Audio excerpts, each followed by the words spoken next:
Hello everybody, welcome back to my channel Funmi Ajala Travels, and today we'll be taking B for Badagry. We're still on the second letter of the alphabet.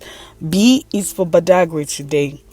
Badagry, also spelled Badagri, Badagry, and traditionally called Gbagle, is a coastal town and a local government in Lagos State, Nigeria. It is between the city of Lagos and the border with Benin Republic at Seme. Founded in the late 1720s by Popo refugees from the wars with the Funmi people of Dahomey, Badagry was, for the next century, a notorious exporter of slaves to the Americas. Badagry is mainly known for its part in the slave trade era, and today we're visiting the major slave routes in the town, so come along.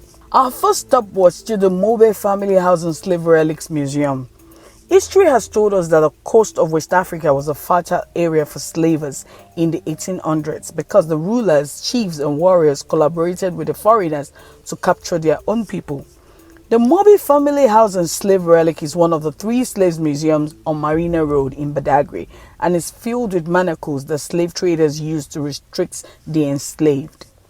History has it that at the height of the trade in Badagry, the white-capped Chief Mobee, traded many of his people with the Portuguese in exchange for valuables.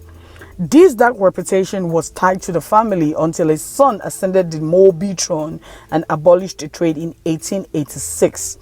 Today, the relics of the family's participation in slavery and many of the tools used to capture and hold captives can be found in the Mobee family slave relics museum, which sits at the top of Mobile Street. Our next stop is the 4-story building in Nigeria. The first cemented well in Badagry and the entire state was made in 1842 when the foundation of the building was first laid. The locals call it the Miracle Well, while the year 1842 is boldly carved on the upper rim of the well. The foundation of the 4-story building was laid in 1842, but the building was completed in 1845. The well never gets dry, especially during the dry season. It is very clean, odorless and tasteless. It is the first well in the state. For Nigeria's first well is located in Daura, Katsina State. It was made in 1425. Inside the 4-story building, you will find evidence of everything that was used in building the house still standing since 1842. It still contains every iron corrugated sheet ever used on the building. The building also doubles as a small museum paying homage to Anglican missionaries and educational system in the country.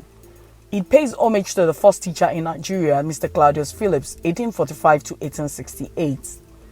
It also contains Bishop Samuel Ajayi Crowther's Yoruba Bible and the first English Bible brought to Nigeria by CMS missionaries. Also inside the building is the first safe in the country, which currently contains cowries, the first money spent by our forefathers, and the first notes used by Nigerians in 1973. Within the compound, you will find wooden signs which shows where the first Anglican church, school, boarding house, and kitchen used to stand before they all collapsed. There was no secondary school then. We then cross over to the jetty, which is down the same road to board the boat to the other side of the water to islands, where the point of no return is located. The point of no return. The only way to get to the point of no return is by the waterways. The point of no return was the slave trade's last stop on the African continent. From the jetty point is about 30 minutes walk to the seafront, where the big ship docks to take the slaves on their journey to an unknown destination. On our way, we saw a craftsman's shop where we found different things made from coconut shell. The name of the owner is Mr. Gbagle. He moved to the island some years back and he has been selling his crafts to visitors to the island.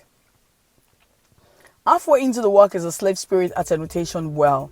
The tired slaves could get a drink of water, which, according to story, traditional chiefs believed it would cause memory loss among slaves, so they would not recall their first days.